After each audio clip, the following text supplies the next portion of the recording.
Hi, I'm Dr. Sho. In this video, I'll be discussing drugs acting on blood. And the drugs we'll consider here are the hematopoietic growth factors, iron, vitamin B12, and folic acid. The hematopoietic growth factors are erythropoietin,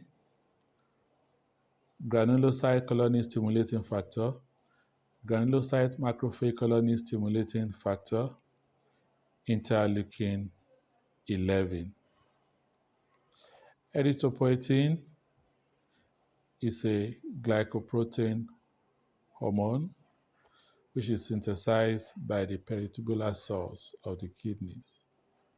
It contains 193 amino acids and it has a molecular weight of 30,000. Its secretion is stimulated by hypoxia, and there is an inverse relationship between the hematocrit and the serum erythropoietin level. In individuals with normal hematocrit, the serum level of erythropoietin is between 10 to 20 international units per liter. But in individuals with moderately severe anemia, the erythropoietin level could be about 500 international units per liter and could even be higher, running up to thousands, up to 1,000 or higher in individuals with severe anemia. The exception to this is in patients with chronic renal failure. Don't forget that erythropoietin is synthesized by the peritubular cells of the kidney. Therefore, in individuals with chronic renal failure, the serum level of erythropoietin is very low. And these are the individuals that are most likely to have the good or dramatic response to exogenously administered erythropoietin. Erythropoietin acts by binding to the erythropoietin receptor, which is a class 1 cytokine receptor belonging to the superfamily of the JAK-STAT receptors. And it binds to the receptor on the surface of committed erythroid precursor cells in the bone marrow, stimulating the proliferation of colony-forming cells of the erythroid series, inducing hemoglobin formation and erythroblast maturation, and also causing the release of reticulocytes into the circulation. The effects of erythropoietin can be diminished by kidney disease, by infection, by iron deficiency, and also by bone marrow damage. Two main recombinant forms of erythropoietin are available for therapeutic uses, and these are epoetin alpha and darbepoetin alpha. Both of them can be administered either via the intravenous route or through the subcutaneous route. And administration can either be 3 times in a week or can be once weekly.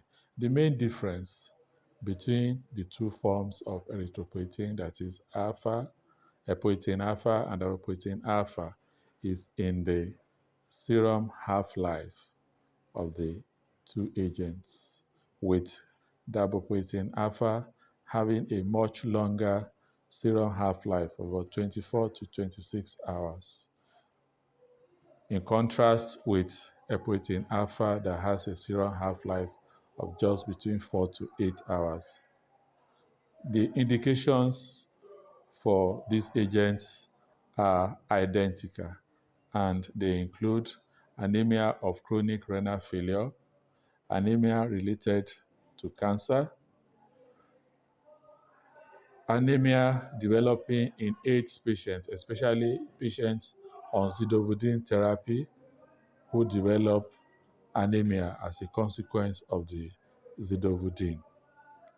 Then it's also used in surgery for individuals who are undergoing surgery who do not wish to be transfused blood obtained from donors. These individuals can be treated with erythropoietin and bled, and then the blood can be used for transfusing them during the surgery period. Adverse effects to erythropoietin are related to the increased hematocrit, and these adverse effects, which include thrombotic events and hypertension, can be prevented or reduced by gradually increasing the hematocrit. Then individuals with pre-existing hypertension should have their hypertension controlled before commencing treatment with erythropoietin.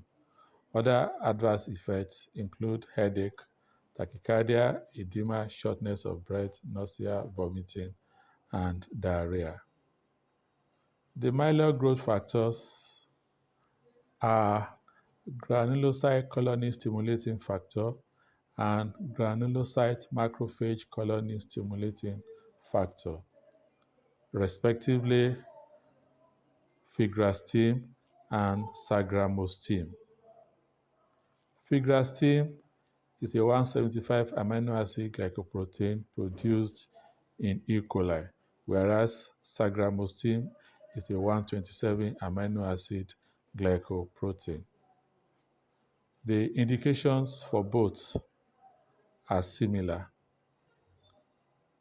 and these indications include autologous bone marrow transplantation, allogeneic bone marrow transplantation, mobilization of CD34 positive progenitor cells for peripheral blood stem cell collection for transplantation after myeloablative chemotherapy, also used in the management of neutropenia developing in patients after cancer chemotherapy, neutropenia developing after myelodysplasia or marrow damage, and neutropenia developing in AIDS patients.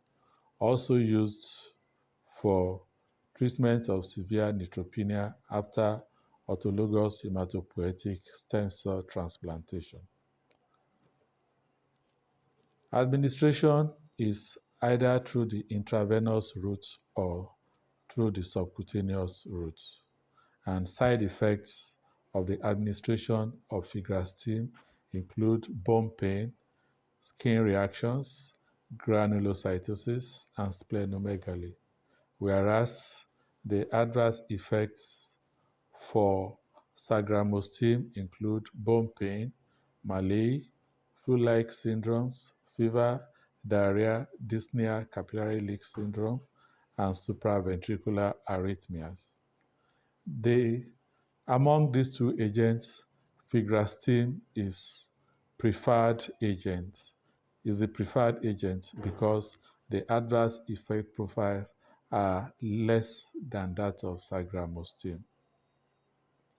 Then the thrombopoietic growth factors, these are recombinant human interleukin 11 or prevekin, recombinant human megakaryocyte growth and development factor, and recombinant human thrombopoietin. They all stimulate megakaryocyte growth, and their indications include in patients undergoing chemotherapy for non-myeloid malignancies with severe thrombocytopenia, patients with severe thrombocytopenia undergoing cancer chemotherapy, and also they are used for augmenting peripheral platelet counts preparatory to platelet donation. Side effects include fluid retention and associated cardiac symptoms, blood vision, injection site reactions, and paresthesia for oprevekin, while the other two can cause immunogenicity. Iron. Iron is present in hemoglobin, in myoglobin, in catalase, in cytochromes, and in metalloflavoproteins. And dietary sources of iron include liver, egg yolk, beans, fruits, yeast, chicken, meat, and fish. The iron that is present in meat, otherwise referred to as heme iron, is absorbed intact, whereas the iron that is present in grains and other food products are intact iron, and they have to be first released from the food, from the grains, before they are absorbed. Then iron that is present in iron salts is mostly in form of ferric iron, and it has to be first reduced to ferrous iron before it can be absorbed. Absorption of iron takes place in the duodenum and upper jejunum, but the more distal parts of the small intestine can also absorb iron if need be. The absorption of iron is regulated by hepcidin, and the body store of iron is tightly regulated. There is no metabolizing mechanism described for iron, and iron stored in the body is well conserved, except in cases of iron loss due to hemorrhage. This could be due to menstruation, or this could be due to injuries in which the individual will lose iron through bleeding. Absorption of iron is favored by acidic environments, by meat, by ascorbic acid, whereas the absorption is inhibited by antacids, by phosphates, by phytates, by tetracycline, by food, by tea, and also by coffee. Iron is stored in the mucosal cells as ferritin, and it is also stored in this form in the reticuloendothelial cells of the liver, of the spleen, of the bone marrow, and also in hepatocytes. Proteins involved in iron transport are the divalent metal transporter 1, which transport iron across the luminal membrane of enterocytes, and also ferroportin 1. Inside the blood, iron is transported by transferrin, and it is transferrin which carry two molecules of iron and transfers it to the maturing erythroid cells, where the iron is incorporated into hemoglobin.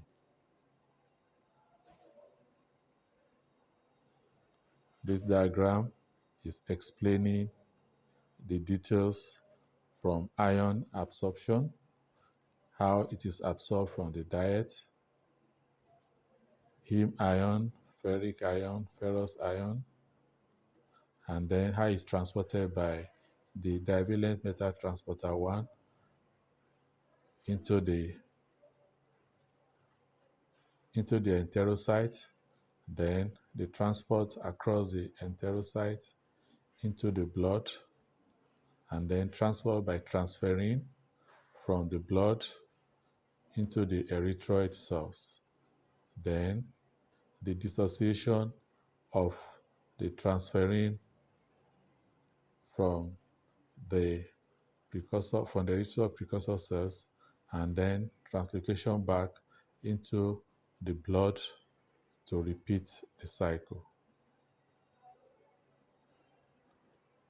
The only use of iron is in the prevention or treatment of anemia due to iron deficiency. And there are two main preparations of iron for correction of anemia. And these are the oral preparations and parenteral preparations of iron. The oral preparations include ferrous sulfate, ferrous gluconate, ferrous fumarate, colloidal ferric chloride, and ferrous succinate. In correcting anemia, the dose of oral iron administered should be about 200 to 400 milligrams of elemental iron daily. And after the anemia has been corrected, the dose is still continued for about 3 to 6 months to build up iron stores. Side effects of oral iron include heartburn, malaise, epigastric pain, vomiting, and others. These side effects sometimes can be due to the dose of iron or can be due to the iron preparation. And steps to reduce these adverse effects include administering the iron immediately after feeding, reducing the dose of iron, or changing to a different iron preparation. All these ones can reduce the side effects that are attributable to oral iron intake. Parenteral iron, this is indicated, one, when oral iron is not tolerated, two, when there is failure of absorption, or when there is not compliance with oral iron. And parenteral iron is available as iron dextran, iron sucrose complex, iron sodium gluconate complex, iron sorbitol citric acid complex. Iron dextran can be administered either intravenously or intramuscularly, while the other preparations are only administered intravenously. And adverse effects include pain, skin pigmentation, that is for iron dextran when it is administered intramuscularly, fever, headache, joint pains, flushing, palpitation, dyspnea, anaphylaxis, and death is also possible. Toxicity to iron can be in the acute form or in the chronic form.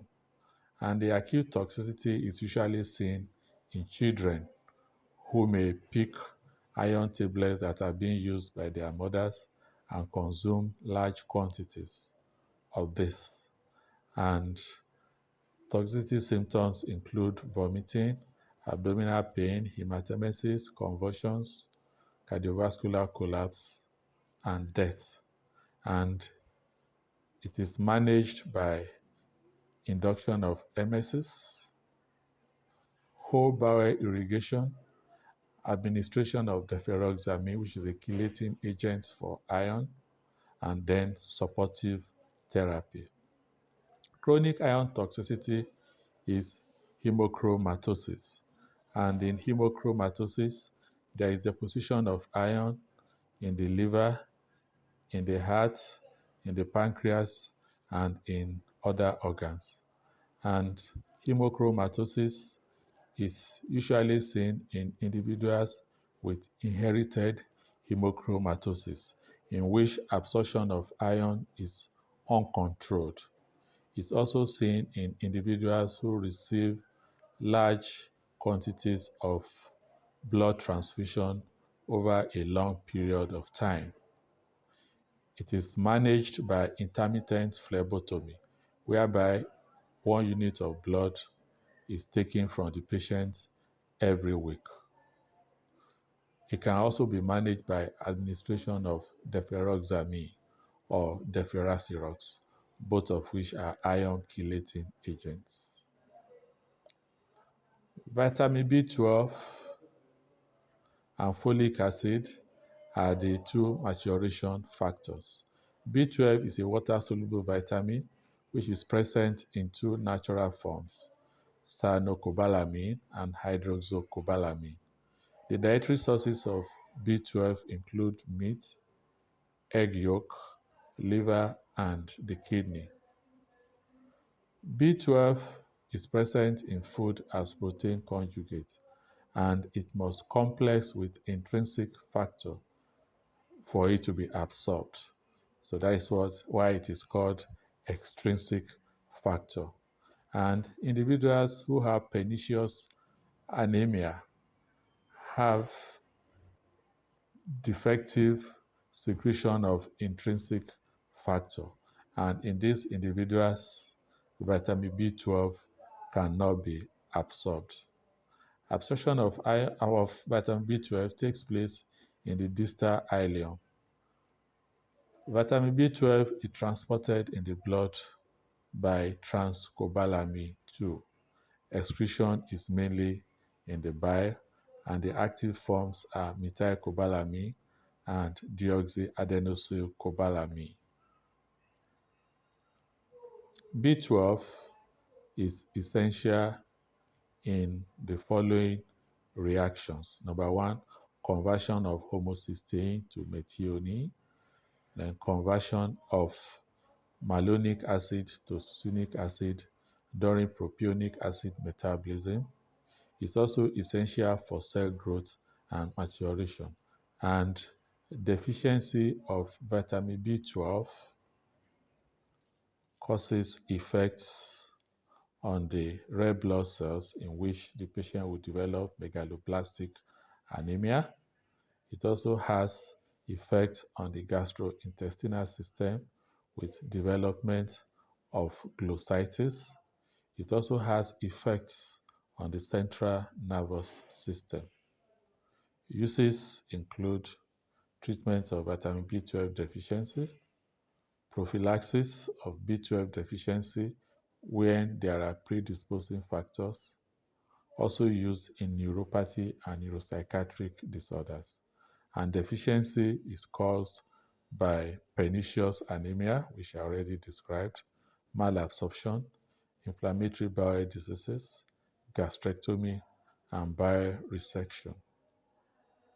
Deficiency symptoms include megaloblastic anemia, glossitis, peripheral neuritis, paresthesias, poor memory, and hallucinations. Folic acid absorption is in the proximal jejunum, and it is reduced to dihydrofolic acid and methylated to methyl tetrahydrofolic acid inside the jejunum before being transported into the bloodstream. Methyl tetrahydrofolic acid is demethylated inside the cell in a reaction involving vitamin B12. The active form, tetrahydrofolic acid, mediates the following one-carbon transfer reactions. Number one, conversion of homocysteine to methionine. Two, generation of thymidylate in DNA synthesis. Three, conversion of serine to glycine. Four, purine synthesis. And five, histidine metabolism. And deficiency of folic acid can result from inadequate intake, malabsorption, chronic alcoholism, increased demands, administration of the drugs methotrexate, trimethoprim, pyrimethamine, anticonvulsants, and oral contraceptive pills. And deficiency is manifested as megaloblastic anemia, glossitis, and neural tube defects. Folic acid is used for the treatment of megaloblastic anemia and for prophylaxis of folate deficiency.